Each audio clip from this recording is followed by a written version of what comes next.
Question number 76, Sriman Haris Biranji. Sir, question number 76.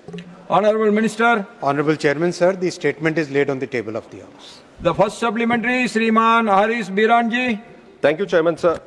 I want to ask the Honorable Minister through you, Chairman, sir, as to whether the central government has any proposal for high-speed railway line project like Regional Rapid Transit System, RRTS in Kerala, and in connection with the same, whether Metroman Sri E. Sridharan has submitted any project proposal.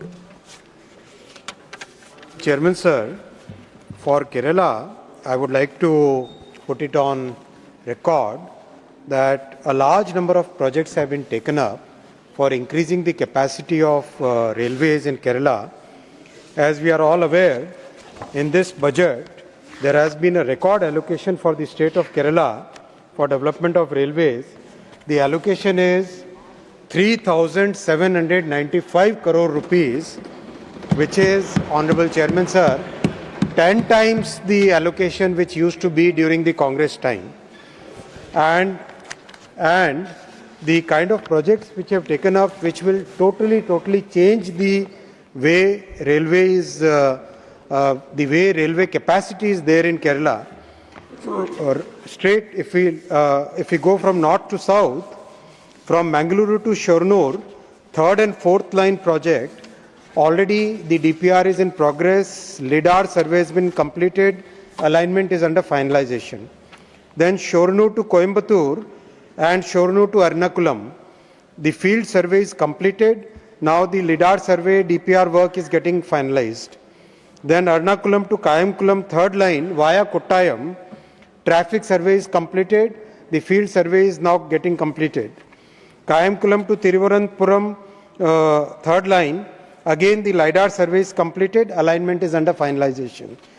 Thiruvananthapuram to Nagarkoil, survey is in progress. Thuruvur to Ambalpula, survey is completed. DPR has been prepared. So overall, almost the way projects are being taken up, the capacity of Kerala railway lines will be practically doubled and more than doubled, Honorable Chairman, sir. That will bring a huge change in the way people commute. And the previous project, the Silver Line project, which was proposed by the state government, that project had huge environmental impacts, and that project, I think that was not even feasible, but still, if the state government wants, then we can reconsider that if the high-speed train, it all depends upon the state government, Honorable Chairman, sir. I also would like to request through you and through Honorable MPs that the state, through Honorable Chair and through Honorable MPs, that the state government should support the central government in getting the railway projects expedited. The land acquisition is such a serious problem and the kind of support is so less, just about 14% of the land has been acquired. How will we develop the projects? How will we develop the railway lines if the state does not support? So Correct. at least that kind of support What he says is correct. That kind of support is required, Honorable Chairman, sir. You don't put the blame on the government. You also help him to do the things. Second supplementary, Sriman Haris Biranji. Thank you, Chairman, sir. Sir, my specific question was on Thiru railway station. Sir, Thiru railway station is one of the oldest railway station and is served as a district headquarters of Malappuram district and commercially very viable railway station. This railway station has been included in Amrit Bharat railway station also. Now, problem is that 30 trains are skipping this railway station without any stoppages. I would like to ask the Honourable Minister as to whether there is any proposal to have any stoppage for trains like Rajdhani being the district headquarters. Plus, in his answer, he says the platform length is an impediment. Now, the work is going on over there under the Amrit Bharat scheme. Now, whether this platform length also is being considered and expanded under the Amrit Bharat scheme is what I have to ask the Honourable Minister. Honourable Minister. Sir, Honourable MP has probably not read the answer. I would just like to remind him very politely and humbly that there are 90 train services which stop at Thiru. So Honorable MP should say that yes, there is 90 trains which stop and he wants more. That's the point. So he cannot say that no train stops at that place, at Tirur. And yes, of course, I've given a complete list of all the trains which actually stop at Tirur. And if there is any other request, Honorable MP can always meet me. We are very open-minded. Our Prime Minister, Shri Narendra Modi ji, always tells us that first focus on people's problems and solve them with an open mind. And that is the approach that all of us take. His team, all of us try to be open-minded and try to solve. Regarding the Tirur railway station, yes, increasing the platform length, making the platforms of standard high-level height, making sure that the platform covers are proper, making sure that a 12-meter FOB so that people get enough space to cross from one platform to another, then making sure that both sides of the station are covered. All those are part of the Amrit Bharat station scheme. And very happy to share with you, Honorable Chairman, sir, that by now we have completed about 170 stations have been already completed out of the 1,300 stations that we have taken up, and the progress is very fast. I also want to share with you, Honorable Chairman, sir, and through you with the honorable members, that unlike in the many other countries where whenever a station is redeveloped, in the other countries, mostly when the station is redeveloped, they stop all traffic. We in our country cannot stop the traffic because people are so dependent on railways. So we are doing the work while the traffic is on, while the trains are being operated. So that's why everything has to be done with a lot of care, a lot of focus on safety. So I'll request honorable members also to please support and cooperate in that journey. It's a major transformation of railways which is happening under Prime Minister Shri Narendra Modi ji's vision and his leadership. So we must, all of us, try and support, and please bring the right facts that yes, 90 trains are stopping. If there are more, we can always sit together and solve. Third supplementary, Shriman Kulam Ali ji. शुक्रिया chairman साहब, आपने मुझे supplementary उठाने का मौका दिया। हम जम्मू कश्मीर से आते हैं सर।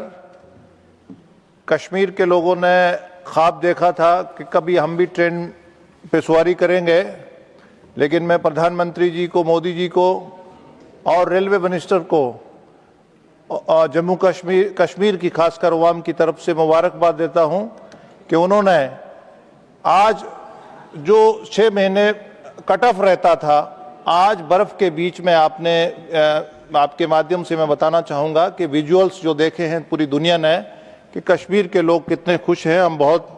और इसके साथ मैंने एक मिनिस्टर साहब को एक क्वेश्चन किया था कि रजौरी पुंछ जो बॉर्डर बेल्ट है उसके लिए भी कभी ट्रेन आप बसाएंगे, कभी ट्रेन लाइन या रजौरी बॉर्डर बेल्ट जो कि हमारा सिक्योरिटी फोर्सेस को वहाँ के जो एरियाज़ हैं कट रहते हैं जब बर्फबारी होती है। अभी मैं भी वहाँ गया, लेकिन अभी ही पिछले दिन उन्होंने 1-2 दिन पहले अनाउंस किया। हम इसके लिए भी बहुत रजौरी पुंछ के अवाम की तरफ से शुक्रिया करते हैं। मेरा क्वेश्चन ये है सर कि क्या कश्मीर जो दुनिया की एक खूबसूरत जगह है और जम्मू भी एक सिटी ऑफ टेम्पल्स कहा जाता है, उसमें कभी मेट्रो बनाने का कोई प्रोग्राम है, कोई ऐसा प्रोजेक्ट्स है? तो मैंने वैसे क्वेश्चन भी किया था पिछली बार, तो मिनिस्टर साहब से गुजारिश है कि क्या वो बताएंगे। Thank you. Honorable Minister. माननीय सभापति महोदय, माननीय सांसद जी ने मेट्रो से संबंधित प्रश्न पूछा है। मेट्रो का काम मेरे वरिष्ठ साथी श्री मनोहर लाल खट्टर जी देखते हैं। मैं उनका प्रश्न जरूर उनके पास पहुंचाऊंगा, लेकिन मैं साथ ही साथ माननीय सांसद जी को, माननीय श्री गुलाम अली साहब को धन्यवाद देना चाहूँगा कि आपने एक बहुत बड़ा मुद्दा मेरे साथ उठाया था कि जो बारामुल्ला वाली लाइन है, श्रीनगर से बारामुल्ला की लाइन से कनेक्ट होते हुए 2-3 प्रोजेक्ट्स की पहले एक प्रस्ताव आया था। उन प्रोजेक्ट्स पे सर्वे चालू हुआ था, पहलगाम के लिए था, 2 प्रोजेक्ट और थे। और उसमें जो एप्पल के ऑर्चर्ड्स पे जो इम्पैक्ट पड़ रहा था और किसानों और जो एप्पल के फार्मर्स हैं उनकी तरफ से जो एक तरीके से सबकी इच्छा थी कि रेलवे मेन लाइन को ही बनाए रखें और इसके स्पर्स न बनाए, तो मैं जनाब गुलाम अली जी को धन्यवाद देना चाहूँगा रिकॉर्ड पे यहाँ पर कि आपने जो विषय मेरे पास लेके आए थे उसके बाद में किसानों की बात भी सुनी गई, सबके रिप्रेजेंटेशन लिए गए और सबकी बात सुनने के बाद में ये तय किया गया कि बारामुल्ला से श्रीनगर की लाइन को और स्ट्रेंथन करेंगे और जो 2 और 3 स्पर्स बनाने थे, जो वहाँ से कनेक्टिंग 2-3 स्पर्स पहलगाम वगैरह के लिए बनाने थे, उसको शेल्व कर दिया गया है, उसको आगे और नहीं बढ़ा रहे हैं, तो आपको धन्यवाद। और रजौरी पूंछ की लाइन के लिए बहुत तेजी से आगे सर्वे का काम भी चल रहा है, जिससे कि पूरा बॉर्डर एरिया जो है वो सारा कनेक्ट हो जाए। और साथ ही साथ आप सबने माननीय सभापति महोदय देखा ही है कि किस तरह से रेलवे लाइफलाइन बन चुकी है। और एक विषय जो बार बार कई फोरम में उठाया जाता है कि जो हाई ऑल्टीट्यूड पे ट्रेन्स का ऑपरेशन होता है उसका डिज़ाइन बहुत स्पेशल डिज़ाइन होता है। हाई ऑल्टीट्यूड पे प्रेशर कम होता है और जैसा हमने बर्फ़ के इस पूरे सीज़न में देखा, कंप्लीट जो ट्रेन के अंदर जितना भी लिक्विड का फ्लो होता है, कई तरह की मूवमेंट में, इंजन के मूवमेंट में, इलेक्ट्रिसिटी के मूवमेंट, उसमें कई चीज़ों में जहाँ लिक्विड का फ्लो होता है उसके लिए बहुत स्पेशल डिज़ाइन का अंदर डिज़ाइन होती है जो कि नॉर्मल ऑल्टीट्यूड से बहुत डिफरेंट है। इसीलिए ज़्यादातर देशों में हाई ऑल्टीट्यूड के लिए अलग से ट्रेन्स रहती है, लो ऑल्टीट्यूड से आने के बाद में चेंज करते, तो वो भी मैं आपके माध्यम से आज क्लैरिफाई करना चाहूँगा कि स्पेशल डिज़ाइन जो निर्णय लिया गया था वो निर्णय इस बर्फ़ के सीज़न में एकदम सही सिद्ध हुआ है कि स्पेशल डिज़ाइन ही रखनी चाहिए। नॉर्मल ट्रेन्स को वहाँ ले जाने से टेक्निकल प्रॉब्लम आती, तो वो भी एक सही सिद्ध हुआ, वो भी मैं आपके माध्यम से कश्मीर की सभी आवाम को बताना चाहूँगा। डॉक्टर जॉन ब्रिटास अवர்கள்। Sir, thank you very much, sir. Sir, I want your indulgence so that we get clarity on whole gamut of issues, sir. And I don't want the media in Kerala to report him in a wrong way. Sir, I always considered him in high esteem. He's very ebullient, efficient. When it comes to Kerala, his efficiency is in being clever and evasive. Sir, having said that, my specific question, Sri E. Sridharan has opened an office in Malappuram district for a high-speed railway project in Kerala. Has he done it as per his direction? Is he going to allow this high-speed project? Or, as he indicated, is the Ministry of Railways is going to reciprocate this Silver Line railway project which he has been sitting over for so many years? Specific questions. Whatever may be your question, he is capable of answering it. Let him answer. Sir, the Honorable Member Shri John Brittas is a very vocal, very erudite and highly knowledgeable member. And the good thing about him is that every aspect of a question, of an issue, he will find the absolutely opposite side and put it in a totally wrong way. And because of his good English, No, I will protect you, but you also help him. So land acquisition has to be done only by the state government. You are there in power for the past 5 years almost. Then you should help him.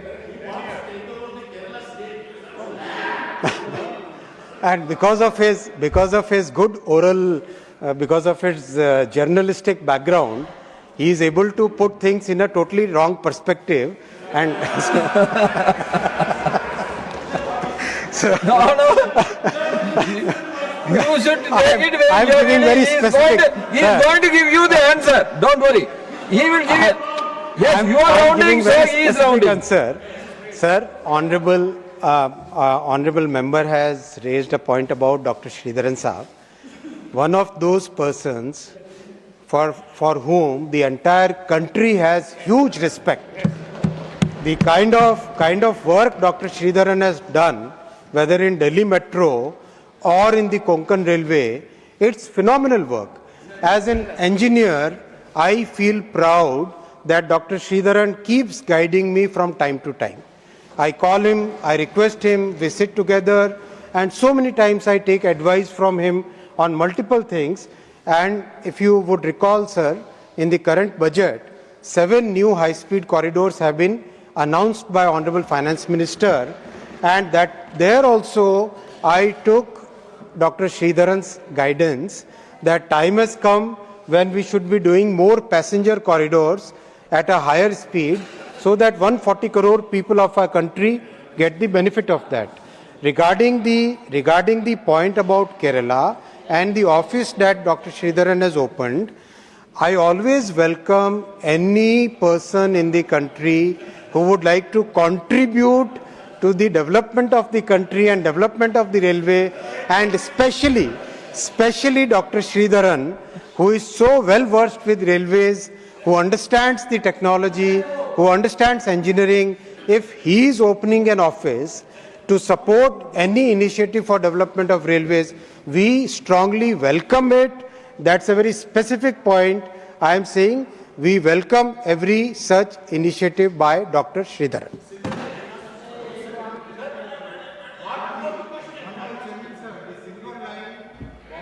Court of the state government. Very clearly I am saying, the ball is in the court of the state government.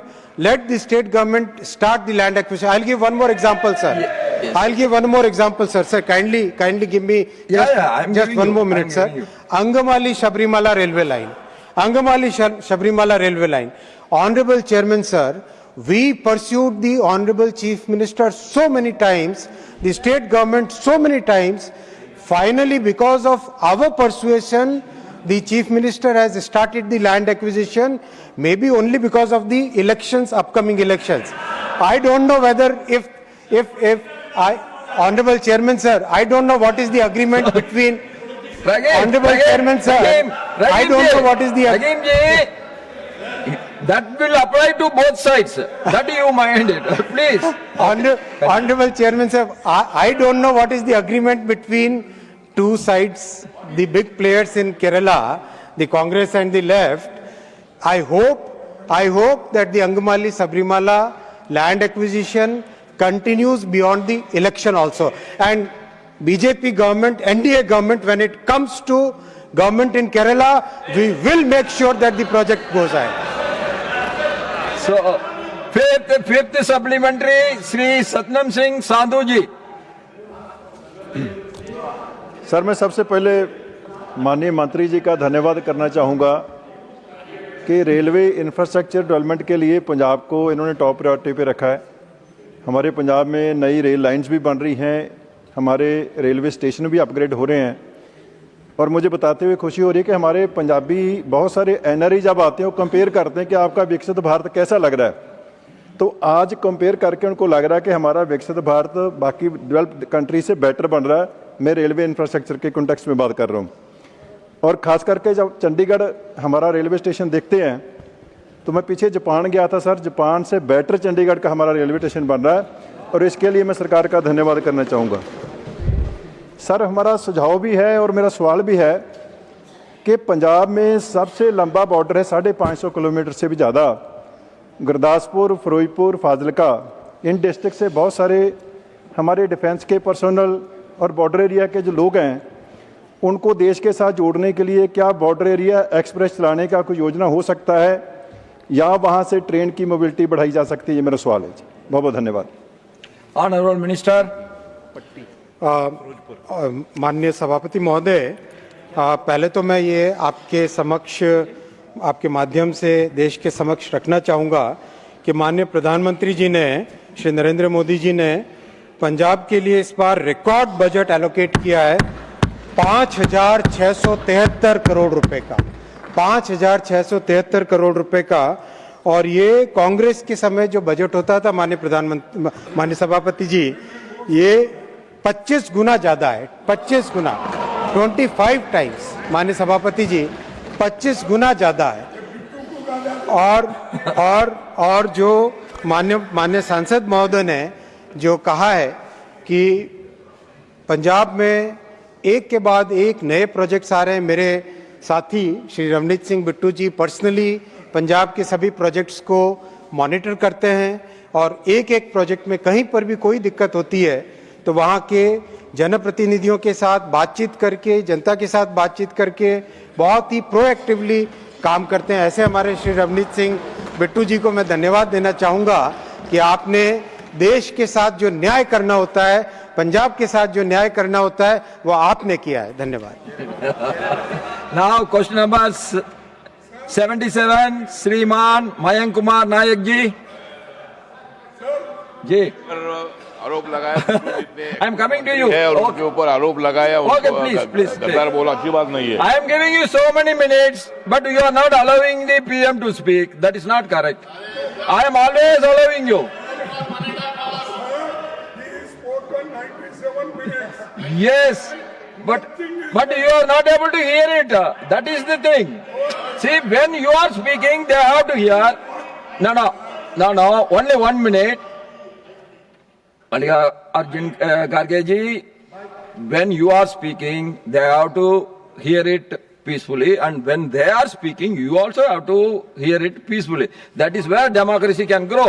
Yes, now you speak. Sir, no, I wanted to listen to him, but it was not worth, so I left it. No, then they will also think like that. See, Sir, democracy is not about whether I like it or I don't like it. What?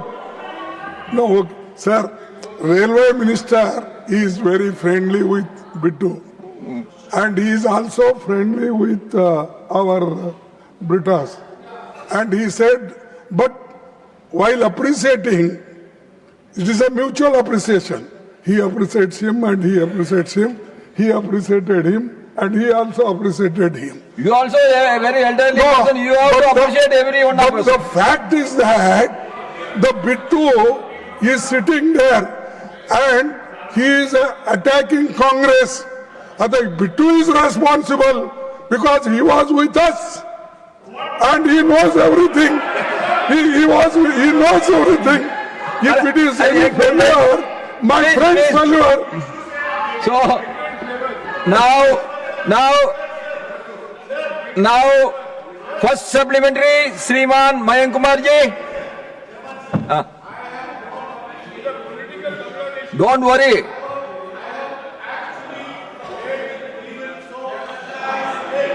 See, Beta ji.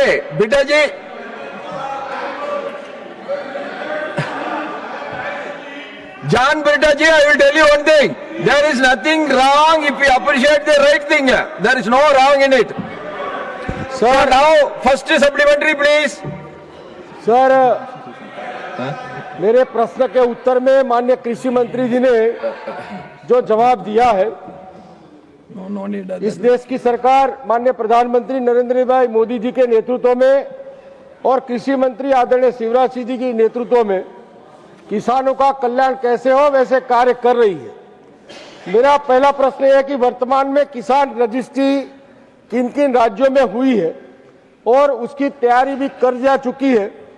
जिन राज्यों में अभी किसान registry नहीं बनी है तो उनके क्या प्रमुख कारण हैं, वो आज मैं संसद के इस फ्लोर पे जानना चाहता हूं।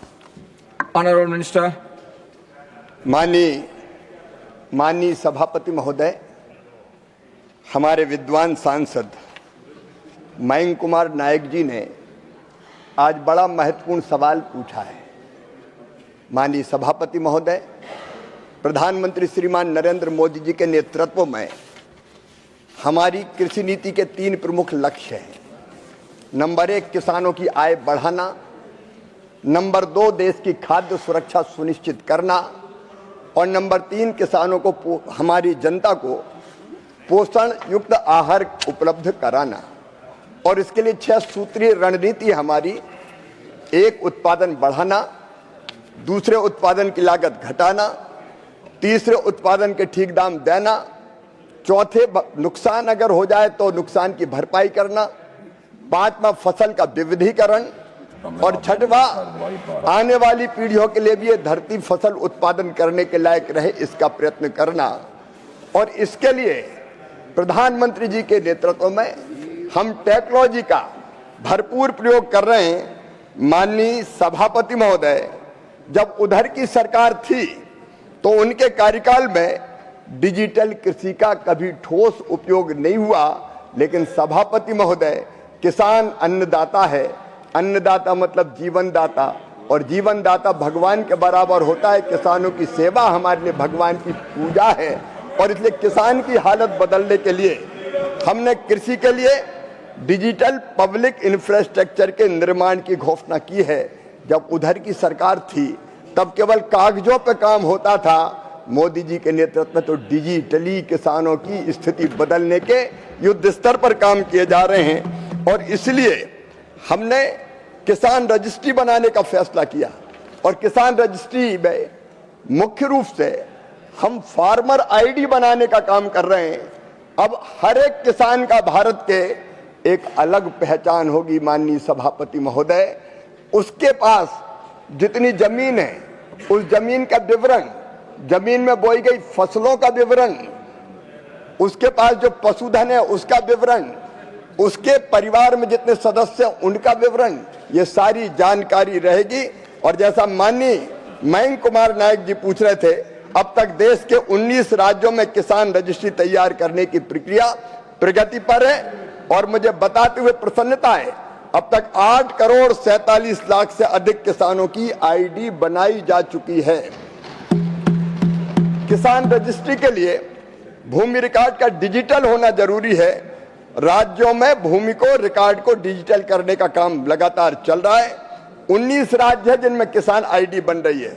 आंध्र प्रदेश, असम, बिहार, छत्तीसगढ़, गुजरात, हरियाणा, हिमाचल प्रदेश, कर्नाटक, केरला, मध्य प्रदेश, महाराष्ट्र, उड़ीसा, पंजाब, राजस्थान, तमिलनाडु, तेलंगाना, त्रिपुरा, उत्तर प्रदेश, उत्तराखंड, इनमें काम जारी है।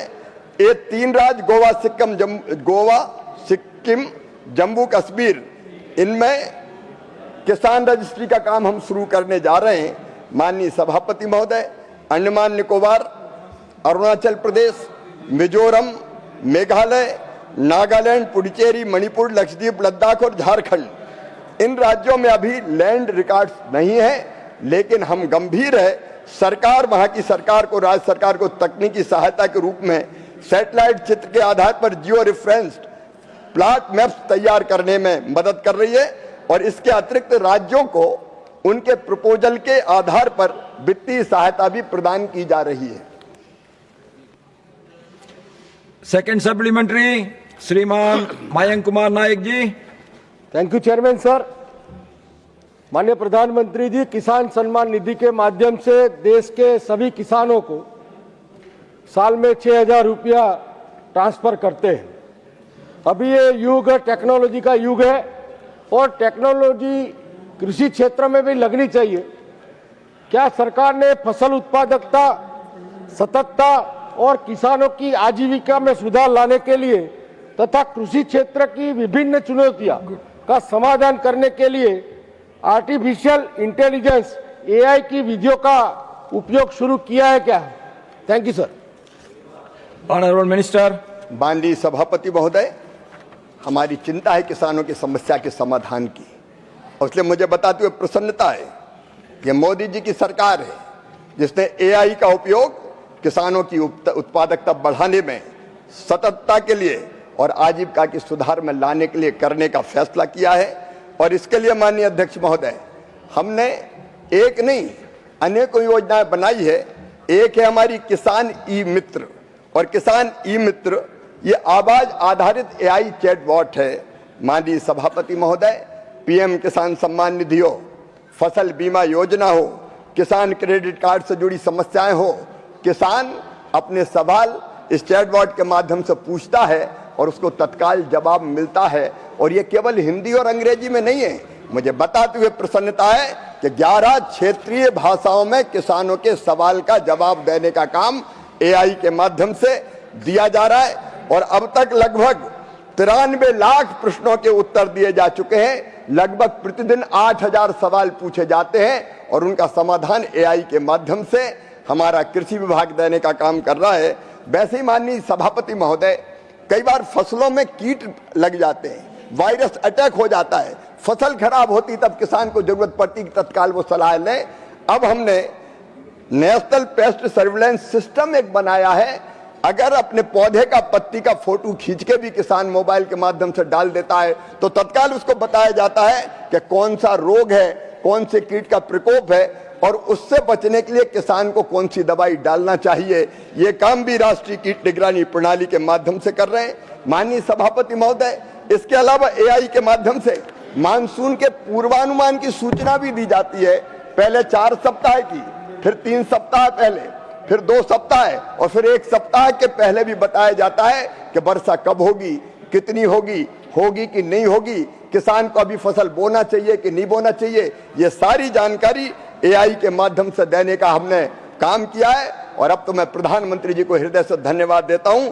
भारत विस्तार करके एक नया प्लेटफॉर्म बनाया जा रहा है, ये सारे प्लेटफॉर्म को एकीकृत एक जगह करेगा और किसान की हर समस्या, चाहे वो योजनाओं की जानकारी हो, चाहे अच्छे बीज हो, खाद डालने की बात हो, रोगों के नियंत्रण का मामला हो, कब फसल बोए कब फसल ना बोए या योजनाओं का कैसे लाभ ले, इसके लिए कहीं भटकने की जरूरत नहीं है। वो केवल सवाल पूछेगा और भारत विस्तार के माध्यम से उसको उत्तर मिल जाएगा, वो अपनी खेती को बहुत बेहतर कर पाएगा और ये टेक्नोलॉजी का इस्तेमाल करके मोदी सरकार कर रही है। थर्ड सप्लीमेंट्री श्रीमान पाका वेंकट सत्यनारायण जी। Thank you, Honorable Chairman, sir. Thank you for giving me this opportunity. As the nation has witnessed the importance of agriculture at the very crucial time of the COVID juncture, I would like to know through you from the concerned minister that how the government through the digital agricultural mission encouraging or proposing to encourage the farming among the youth as either entrepreneurial or profitable activity. In what ways will be the digital agricultural mission enable the government agencies to deliver its service more effectively and efficiently to the farmers? Honorable Minister. माननीय सभापति महोदय, data एक ताकत है। Technology और data आज के युग में एक बड़ी ताकत है और मुझे कहते हुए प्रसन्नता है, डिजिटल एग्रीकल्चर मिशन के माध्यम से युवा पीढ़ी कैसे नवाचार इनोवेशन करे, कैसे उद्यमता के क्षेत्र में तेजी से आगे बढ़े।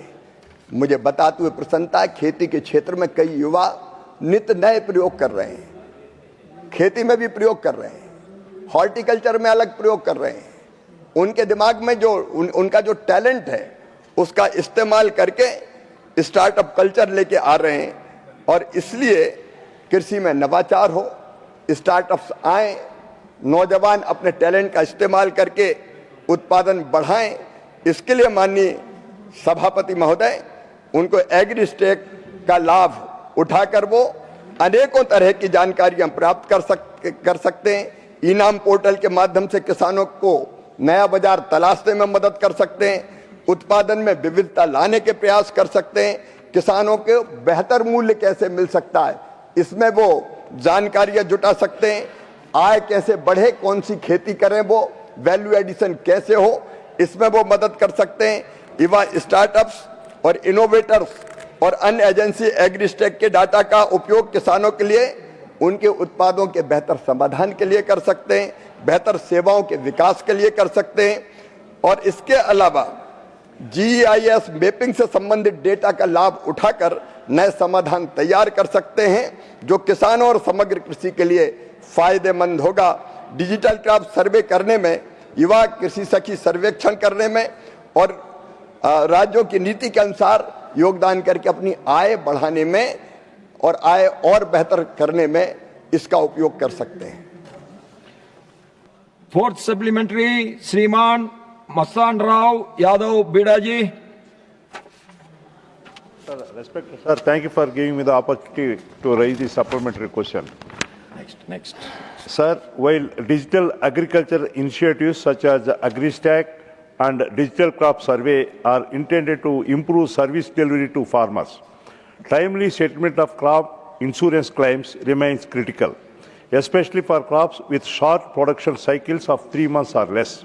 Delays in assessment and payout can significantly affect farmers' liquidity and their ability to reinvest in the next crop cycle, sir. In this context, I would like to ask the Honorable Minister through you, sir, whether these digital agriculture platforms are being leveraged to fast-track crop loss assessment and insurance claim processing, and what measures are being taken to ensure time-bound settlement for short-duration crops, sir. Thank you, sir. Honorable Minister. माननीय सभापति महोदय, बहुत महत्वपूर्ण सवाल पूछा है। प्रधानमंत्री फसल बीमा योजना जिन किसानों की फसलें तबाह और बर्बाद हो जाती है उनके लिए वरदान है, और मुझे बताते हुए खुशी है कि करोड़ों किसानों ने फसल बीमा योजना का लाभ उठाया है। आपने बिल्कुल सही कहा, निश्चित समय सीमा के अंदर किसानों को फसल बीमा में के अंतर्गत फायदा मिलना चाहिए अगर फसल का नुकसान हुआ है। और इसके लिए माननीय अध्यक्ष महोदय, मैं आपको बताना चाहूँगा, हमने 2,90,00,000 किसान आईडी को राष्ट्रीय फसल बीमा पोर्टल से जोड़ने का काम किया है। किसान आईडी के माध्यम से माननीय अध्यक्ष महोदय, मैं केवल एक उदाहरण देना चाहूँगा। महाराष्ट्र सरकार का फसलों का नुकसान हुआ, व्यापक नुकसान हुआ असमय बारिश के कारण। 89 लाख किसानों को, 89 लाख किसानों की फसल की क्षति का आकलन सैटेलाइट आधारित रिमोट सेंसिंग के माध्यम से 5 दिन के अंदर करके 89 लाख किसानों के खाते में 14 करोड़ रुपए सीधे ट्रांसफर करने का चमत्कार इसी के कारण संभव हुआ। और इसलिए मैं माननीय सदस्य को आश्वस्त करना चाहता हूं, हमने फसल बीमा योजना में भी कई तरह के परिवर्तन किए। जैसे एक आपने देरी की बात कही, हमने ये तय कर दिया है कि 1 महीने के अंदर राज्य सरकार को नुकसान जो हुआ है, रिमोट सेंसिंग के माध्यम से तो तत्काल पता चलता है कितना नुकसान हुआ है, लेकिन कई सरकारें अब इसको नहीं अपना रही। 1 महीने के अंदर उनको क्षति के आकलन करके जानकारी देनी पड़ेगी कि नुकसान कितना हुआ है। और उसके बाद सारी औपचारिकताएं पूरी होने के बाद ये जरूरी है कि बीमा कंपनी 21 दिन के अंदर क्लेम सेटल कर दे, 21 दिन के अंदर। और 21 दिन के अंदर अगर बीमा कंपनी क्लेम सेटल नहीं करेगी तो 12% की दर से उन पे ब्याज लगेगा, जो किसान के खाते में सीधा डालने का काम किया जाएगा।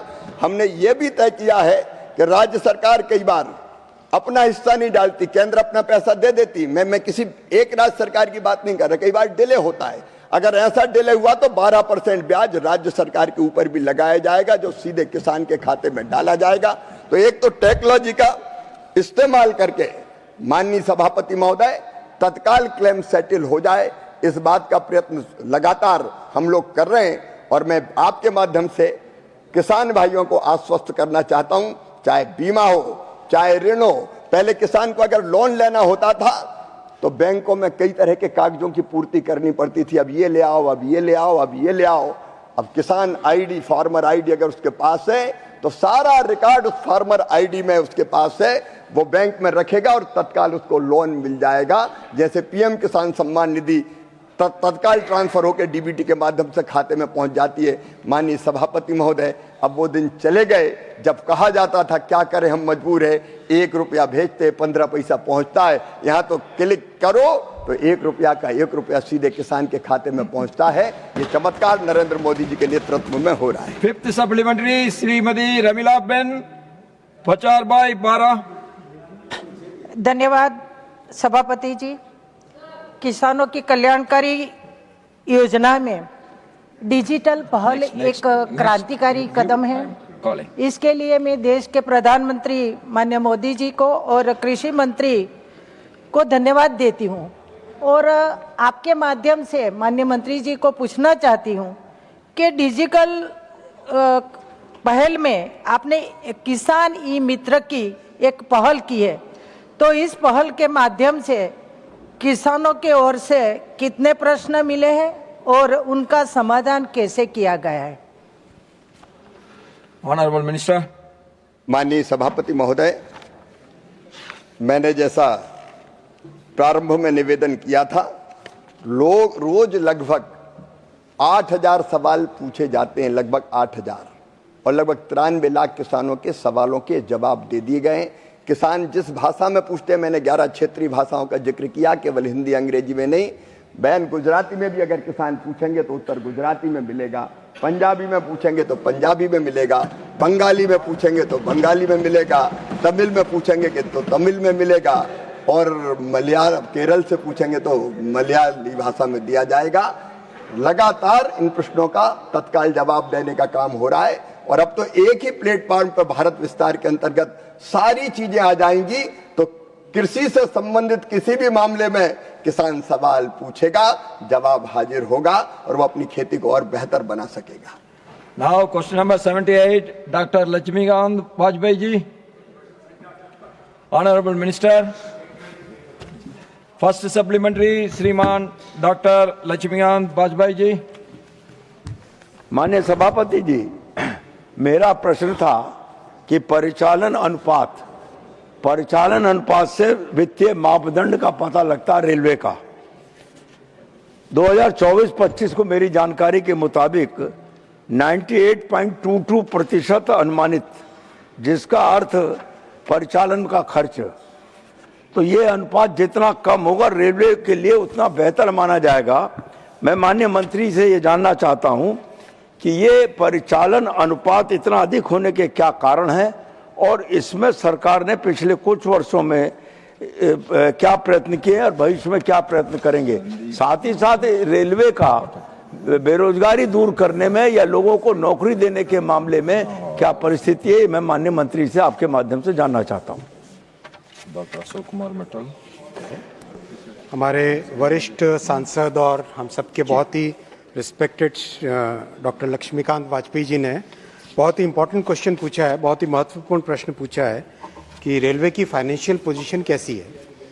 मैं आपके माध्यम से माननीय सांसद जी को बताना चाहूँगा कि जो पिछले 10 वर्षों में बहुत ही कंसर्टेड तरीके से जो एफर्ट्स हुए हैं, और माननीय श्री पीयूष गोयल जी यहाँ पे बैठे हैं, जितना आपने एक बहुत ही सिस्टमेटिक तरीके से रेलवे का फ्रेट को बढ़ाना, पैसेंजर का रेवेन्यू बढ़ाना, कॉस्ट पे कंट्रोल लाना, तो इस तरह से माननीय प्रधानमंत्री जी के नेतृत्व में इन 10 वर्षों में रेलवे की फाइनेंशियल हेल्थ में बहुत सुधार आया है।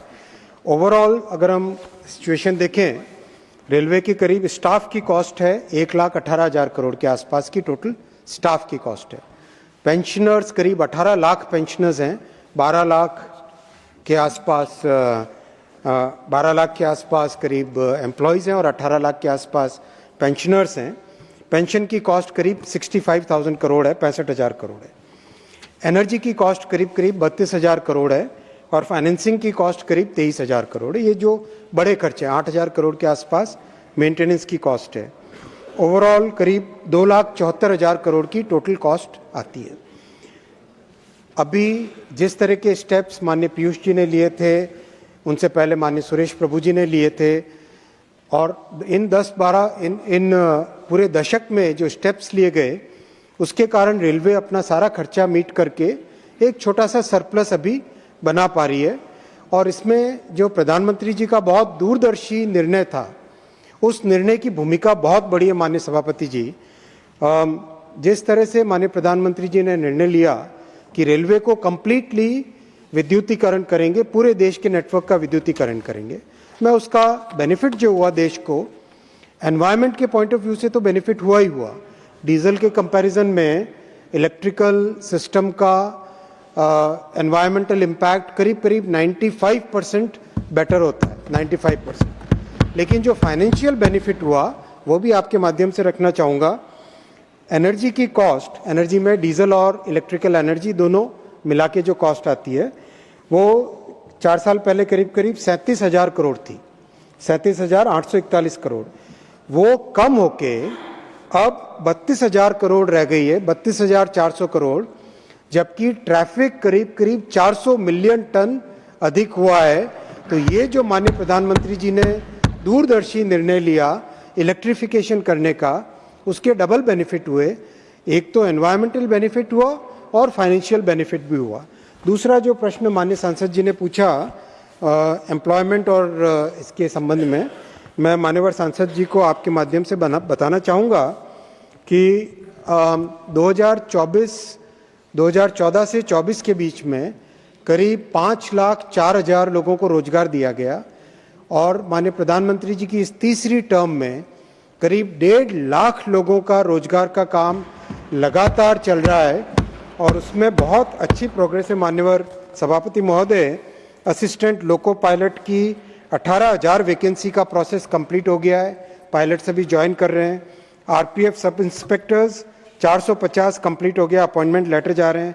RPF constables 4,200 first stage exam complete हो गया है। टेक्नीशियंस 14,300 का कंप्लीट हुआ। Junior engineer 8,000, paramedical 1,300, NTPC graduate यानी जो स्टेशन मास्टर वगैरह उस कैटेगरीज में 8,000 एग्जाम बन गए। आगे का प्रोसेस चल रहा है।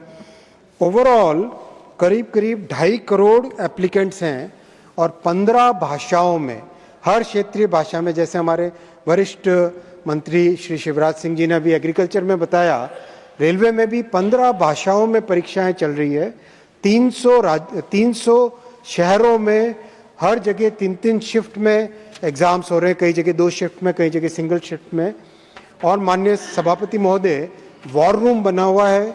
कोई भी एग्जाम सेंटर से छोटी कंप्लेंट भी अगर आती है तो उस पर तुरंत एक्शन लिया जाता है, क्योंकि हमारे युवाओं की जो एस्पिरेशन है कि रेलवे के साथ जुड़ें, उसमें एकदम ट्रांसपेरेंसी के साथ, एकदम पारदर्शिता के साथ माननीय प्रधानमंत्री जी ने जो फाउंडेशन रखी है, जो मार्गदर्शन दिया है, उसी के माध्यम से करीब 1.5 लाख लोगों को और रोजगार दिया जा रहा है।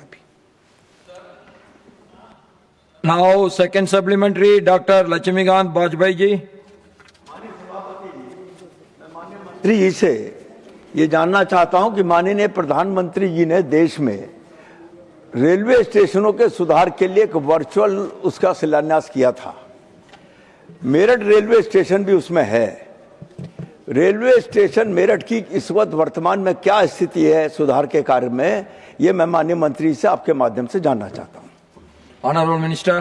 माननीय सभापति महोदय, मेरठ इतिहास में एक ऐसा स्थान रखता है जो कि हमारे पहले स्वतंत्रता संग्राम से जुड़ा हुआ है, और जिस तरह का मेरठ का इतिहास है उसके हिसाब से स्टेशन बने, इस कल्पना के साथ जब स्टेशन का डिज़ाइन बनाया गया था, पहला जो डिज़ाइन बना वो एक बहुत मॉडर्न तरीके का डिज़ाइन था जिसमें इतिहास को रिफ्लेक्ट नहीं किया जा रहा था।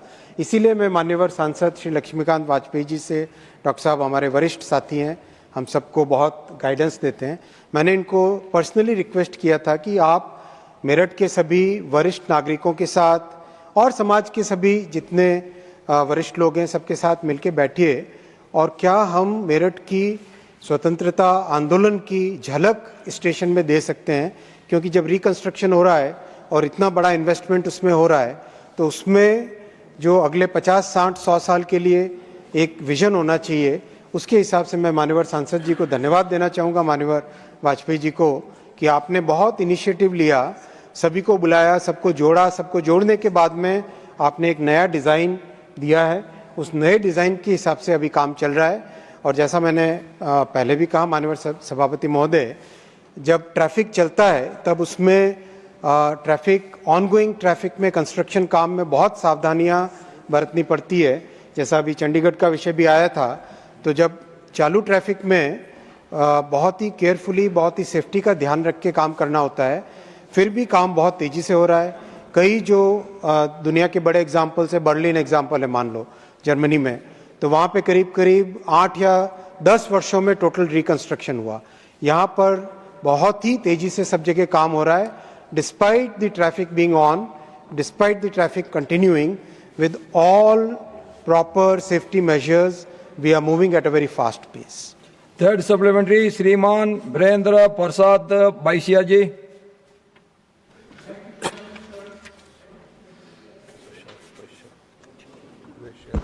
Thank you, Chairman, sir.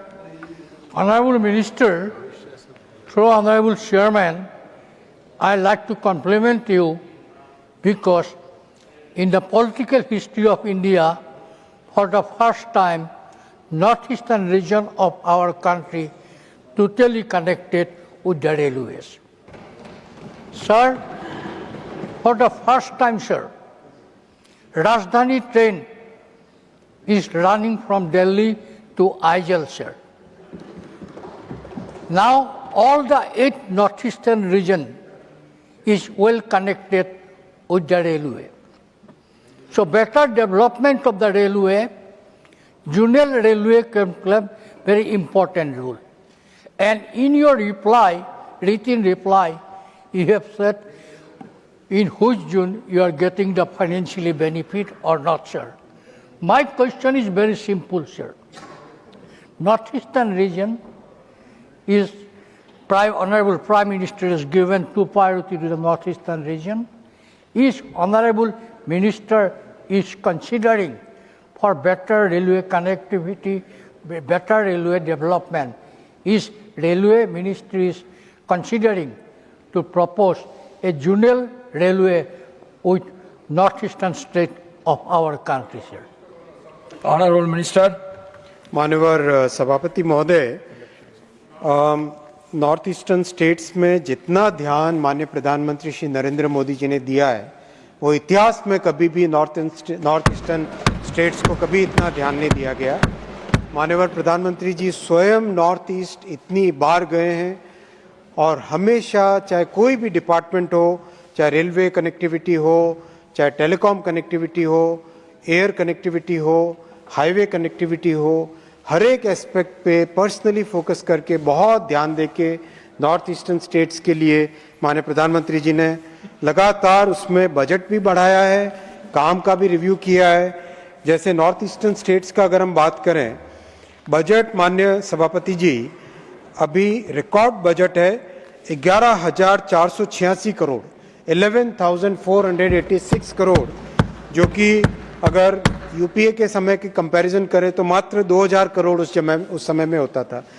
अब काम में भी बहुत तेजी आई है, बहुत चैलेंजिंग टेरेन है, लेकिन फिर भी उसमें बहुत डिटेल में जाके, खासकर जो हिमालयन जियोलॉजी है, हिमालयन माउंटेन्स बहुत ही यंग माउंटेन्स है माननीय सभापति जी।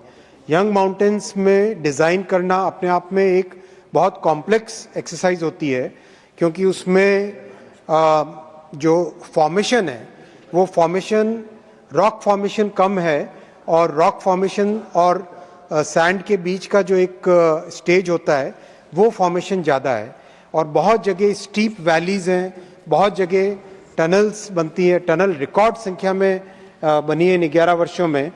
तो ओवरऑल नॉर्थ ईस्टर्न स्टेट्स के लिए बड़ा फोकस है, बजट है और काम भी बहुत तेज़ी से चल रहा है। जैसा माननीय सांसद जी ने अभी कहा, आइजॉल से गाड़ी चली, आइजॉल का माननीय मुख्यमंत्री जी अभी हाल ही में आए थे, वो बता रहे थे कि आइजॉल की रेलवे कनेक्टिविटी के बाद में वहाँ पे सीमेंट की कॉस्ट कम हुई, कई सारे मटेरियल्स की कॉस्ट कम हुई, बहुत आराम से पैसेंजर्स गुवाहाटी के लिए, दिल्ली के लिए, कोलकाता के लिए, देश के अन्य भागों के साथ जुड़ पाए। और उसका एक इतना पॉजिटिव बेनिफिट है सभापति जी कि एक वाकई जो माननीय प्रधानमंत्री जी ने फोकस किया था नॉर्थ ईस्टर्न स्टेट्स पे, उसका बेनिफिट अभी मिल रहा है। रिगार्डिंग जो आपने नॉर्थ ईस्टर्न स्टेट्स के लिए जोन के लिए बात कही, 2 जोन ऑलरेडी वहाँ पे फंक्शनल है। एक जोन स्पेसिफिकली फोकस्ड है कंस्ट्रक्शन एक्टिविटीज़ के लिए और दूसरी फोकस्ड है ओवरऑल रेलवे के सभी काम पे। तो नॉर्थ ईस्टर्न में अभी ऑलरेडी 2 जोन फंक्शनल है। 4th supplementary doctor Ashok Kumar Mittal. आपने मुझे रेलवे के विषय में प्रश्न कहने का मौका दिया। जैसे कि रेवेन्यू और ऑपरेटिंग की बात हो रही है, ऑपरेटिंग प्रॉफिट्स की बात हो रही है, तो मुझे खुशी है कि रेलवे का रेवेन्यू भी बढ़ा पर ऑपरेटिंग रेशियो भी बढ़ी है, पर बहुत ही मिनिमल सरप्लस दिख रहा है, तकरीबन 2,000 करोड़ तक अंदाजा। तो मैं इस पे जानना चाहूंगा मंत्री महोदय से कि ये जो सरप्लस बढ़ा है, ये हमारे जो सीनियर सिटीजनशिप को जो रियायतें दी जाती थी वो बंद कर दी गई हैं, ये उस वजह से बढ़ा है या इसके पीछे कोई और कारण है? और इसके साथ साथ जब सरप्लस बढ़ ही गया तो उनकी रियायतों, जो दी जाने वाली रियायतों को वो दोबारा अभी तक शुरू क्यों नहीं किया गया? और इसके साथ कि इन रियायतों को शुरू करने के लिए समय बंद क्या सीमा बनाई गई है? धन्यवाद। Honourable minister.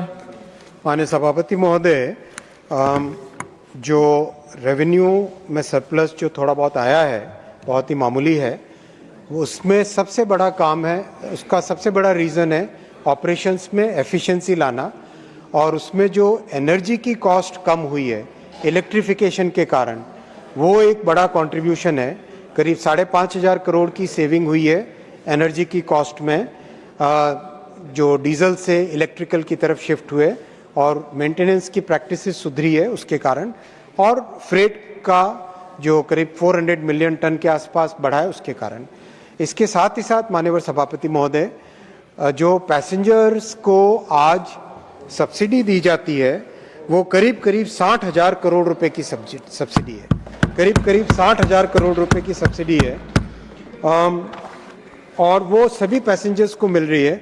अगर हम कंपेयर करें हमारे जो पड़ोसी देश हैं, मैं विकसित देशों की तरफ कंपेयर करूंगा तो उनके कंपैरिजन में बहुत ही कम हमारा फेयर है। अभी हाल ही में डावोस वर्ल्ड इकोनॉमिक फोरम जाने का मौका मिला था, तो उसमें जब डावोस से ज्यूरिक ट्रेन से आया वापस, तो वंदे भारत के कंपैरिजन में ट्रेन है, वंदे भारत की जैसी फैसिलिटीज़ है और जो क्वालिटी है, हो सकता है वंदे भारत 21 ही हो, 19 नहीं है, कहीं पर भी उतनी अच्छी क्वालिटी की मतलब वंदे भारत बनी है, उसी के बराबर की ट्रेन है। लेकिन माननीय सभापति महोदय, वहाँ पर डावोस से ज्यूरिक का किराया वंदे भारत के किराए से 20 गुना अधिक था, 20 गुना, 20 टाइम्स अधिक था। और अगर पड़ोसी देश हमारे पाकिस्तान और बांग्लादेश से कंपेयर करें, उससे भी कम किराया भारत का है, जबकि फैसिलिटीज़ बहुत अच्छी है। और आज करीब अगर 100 रुपये कॉस्ट आती है यात्रियों के ट्रैवल करने की, तो उसमें टिकट मात्र 55 रुपये का लिया जाता है। 45% की सब्सिडी, 45% का कंसेशन, 45% की छूट आज भी सभी पैसेंजर्स को दी जा रही है। फिफ्थ सप्लीमेंट्री श्रीमान ये रहीम जी। Thank you, sir. Sir, I am asking this question for very common passengers, sir. Sir, Honorable Minister Ashwini Vaishnav ji stated in the Lok Sabha on 11th December 2024 that a fee is deducted from passengers even if their reserved tickets are cancelled automatically after chart preparation. Sir, this is causing an unnecessary financial burden on passengers. My question is specific. How much revenue has Indian Railways earned through such deductions in the last 5 years, and whether the government is ready to revoke them? Honorable Minister. Honorable Chairman, sir, the transportation sector, it's very important that it tries to, because it caters to a large number of people, and especially the middle class families and the low income families. We want to make sure that every berth, every seat which is available should be fairly distributed, should be available to as many people as possible, so that everybody gets a chance to travel at a very affordable price, which is what Indian Railway offers. And that's why it is it's a very conscious decision that if somebody wants to cancel a confirmed ticket, then there has to be a certain deduction made out from that cost, because we have seen in the past that there are so many different types of people, especially in the market, who would like to block many seats, then try to sell them, resell them, and if they don't resell, then they try to cancel them. We want more and more genuine passengers should book the tickets, and more genuine passengers should try and they should get the benefit of this affordable travel. That's why we have kept some, and these are not new. These have been these kind of provisions have been there for 50, 60, 70 years, and this is there in every transport sector, Honorable Chairman, sir. Now question number 79, Shriman Digvijay Singh ji. Question number 79. Honorable Minister. Below the House. The first supplementary, Shriman Digvijay Singh ji. So my basic question is that the recent National E-Governance Division that report flags absence of standardized outcome of key performance indicators Now, when the key performance indicators have not been decided, how are you going to monitor your projects in the PM Gati Shakti Yojana? Through you, I'd like to inform the esteemed member that as far as the report The that he's House stands mentioning- adjourned to meet at 2 p.m.